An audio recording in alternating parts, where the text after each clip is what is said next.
Hi everybody, just me Ted, 1969 here. Today we're going to take a look at my Dragun figure from the Shogun Warriors line.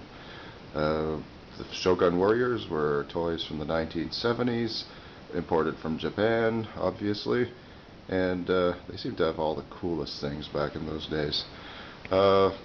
Shogun Warriors had about a half a dozen or more heroes, and some villains, I guess. Dragun was, I guess, one of the good guys. He had the throwing axe, and he also had a shooting star launcher. My toy, I've had him since I was a kid back in those days, and I played with him obviously, and pretty much all of his stickers are in bad shape, whatever's remaining. And 24-inch figure, came with roller skates because that was a rage in the 1970s. And his joints kind of articulated. You could turn this part here so that the feet would kind of angle to each other, but that would obviously stop the rolling, which was a good thing if you didn't want him to go too far. The fists also swivel, both of them.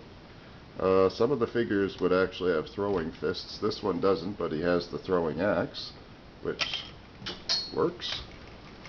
And also he had the star launcher, which kind of looked to me like a spaceship. That one didn't come out too well. Probably the angle.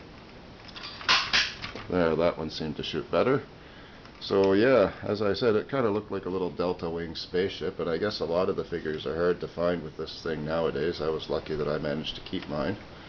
So yeah, he's a really cool figure. He had screws holding on the cape, which was basically a really thick plastic, kind of PVC sort of thing, and or vinyl, I guess, and really cool molding of the head. And in the comic books, the pilots would sit in the head and control the robot from there, often with the use of cybernetics, I guess, and telepathy sort of thing. Kind of the forerunner of the Robotech Macross idea, I guess. Also the Transformers, if you go into it deep enough, probably came from the same ideas. So this is pretty old school. Looking at the back of him all together, as I said, we've got some good solid screws holding everything together. He's got shoulder spikes, so kind of an early WrestleMania kind of phase. Don't know if we can read that here. Made in Japan. Some numbers,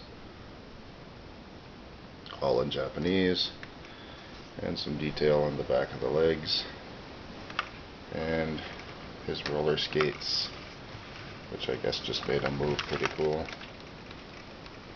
So yeah, overall a pretty cool figure. I played with him quite a bit, and he still survived the days to go on. There were a lot more Shogun Warriors. There was a line of 3.5-inch figures made out of die cast, and I think they also had a 6 or 10-inch figure as well. These are the 3.5-inch figures. That's Goldorak or UFO Robot Zero, and then there's also Combattler V, or Combatra as he was known in the Shogun Warriors comics. I have the entire line of Shogun Warriors comics, which took me a few years to finally get all together. When I was a kid, you used to buy comics kind of as back issues in 3-packs, and it was a hard time if you didn't get them from a comic shop, which didn't exist in the small town I grew up in. If you didn't get them from there, you pretty much had to go buy these little grab bags and hope for the best. So those were the other two toys I have.